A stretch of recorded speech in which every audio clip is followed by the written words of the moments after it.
Protestos perigosos eclodiram em Los Angeles, na Califórnia. Nos Estados Unidos, essas manifestações dominam o noticiário.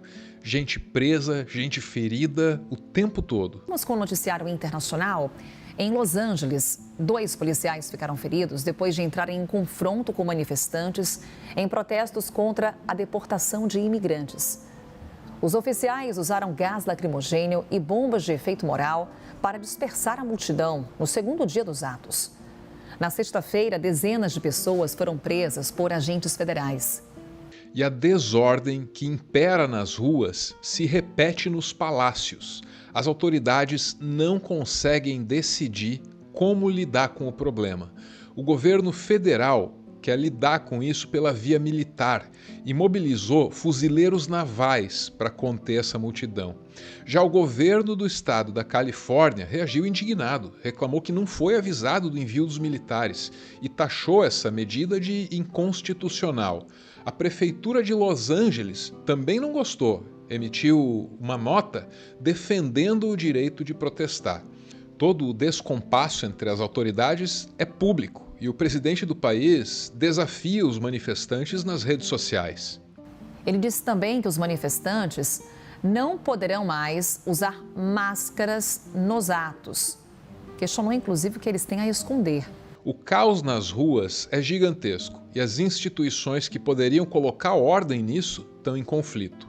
O país, que já foi compreendido como um modelo de como uma democracia de massas deve funcionar, agora choca o mundo com cenas típicas das chamadas ditaduras contra as quais ele guerreou tantas vezes.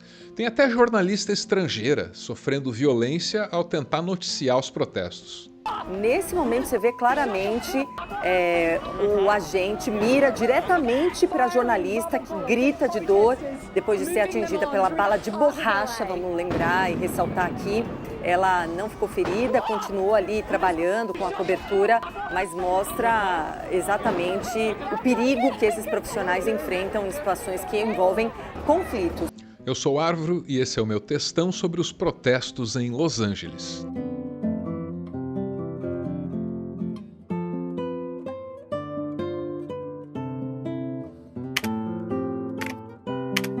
Donald Trump se elegeu falando em combater os imigrantes ilegais. Ele chegou a estabelecer uma meta, prender 3.000 desses imigrantes por dia.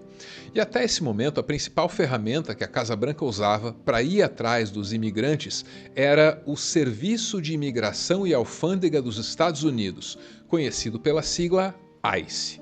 Só que com os protestos, as Forças Armadas entram em cena. E isso é de longe o mais importante. Os Estados Unidos agora podem usar militares para caçar imigrante em todo o território nacional.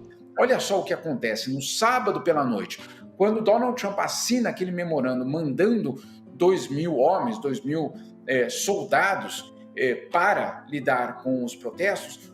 Nenhum momento daquele memorando fala nem de Califórnia e nem de Los Angeles. É um memorando nacional. Estabelece que a partir de agora, qualquer problema, qualquer tipo de obstáculo para a deportação ou para a prisão de imigrantes pode ser respondida com tropas federais. Então, de fato, o que representa esse momento é a militarização justamente de toda a operação no país inteiro.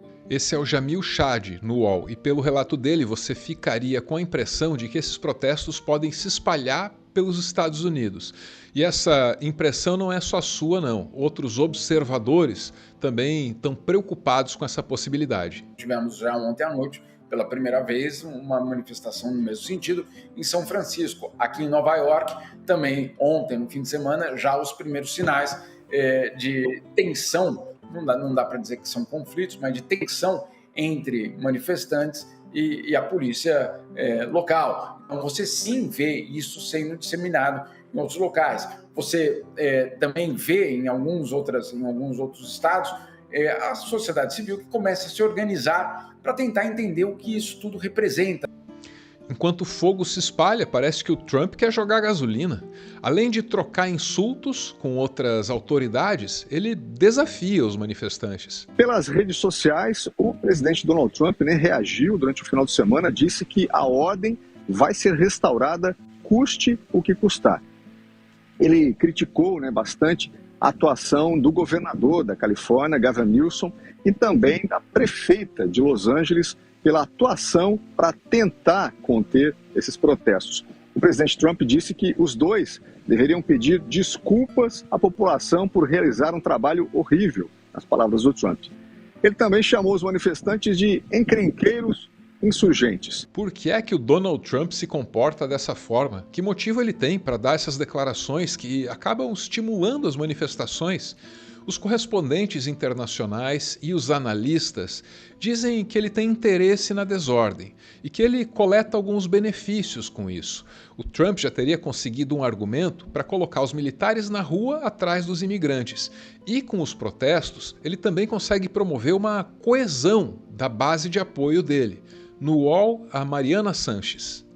Esse é o grande discurso, inclusive, de eleição do Trump, né? Que os estrangeiros estavam ali contaminando, envenenando o sangue americano. Então, assim, da perspectiva do presidente americano, o que está acontecendo na Califórnia interessa. Interessa que essas manifestações escalem e, como a gente vai ver, se aprofundar as ações do ICE no país inteiro, é muito provável que a gente venha a ver novas manifestações e, entre esses manifestantes, é muito comum ter elementos violentos, gente que vai partir para cima, e nesse sentido os democratas, honestamente, fazem muito pouco para organizar essa reação, né? Até para não se associar eventualmente a algo violento, eles quase não atuam de maneira clara, né? O que a gente tem visto é os democratas preferindo sempre sinalizar virtude diante de qualquer situação. Os estados que formam os Estados Unidos têm um certo grau de autonomia e essa intervenção de forças federais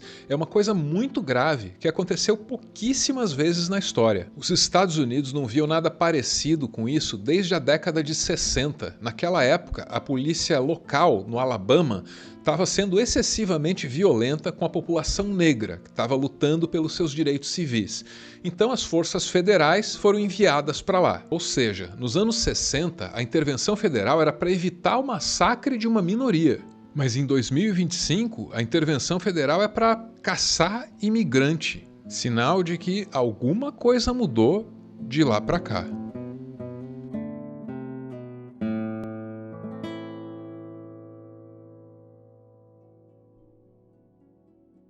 Muito obrigado por ver esse vídeo até o final. Eu não sei você, mas eu não consigo deixar de pensar em como tudo isso que a gente está vendo agora nas ruas dos Estados Unidos, como isso se articula com aquela troca de insultos entre o Trump e o Elon Musk. Lembra disso? Bem recente agora. Parece que os Estados Unidos já vinham, numa tendência de crise da sua institucionalidade. É um estado que já foi tratado de maneira mais sóbria, mais solene, para não dizer mais séria, né? É governador brigando com prefeito, brigando com presidente, brigando com o ex-chefe do Departamento de Eficiência Governamental, daqui a pouco tem a Suprema Corte no meio. No Brasil, quando começa assim, a gente reza, é como se fosse uma prece. O pessoal diz assim, os analistas políticos, as instituições estão funcionando normalmente. Quando você ouve essa frase por aqui, você sabe que é algo de anormal, né? Cabe para o momento dos Estados Unidos, essa prece ou exercício de negação. Acho que era isso, gente. Muito obrigado de novo, tá? Por ter visto até aqui. Se quiser se inscrever, eu ficaria muito feliz em ter a sua companhia. Tem também o botãozinho Valeu Demais, se quiser e puder deixar o seu apoio. Valeu!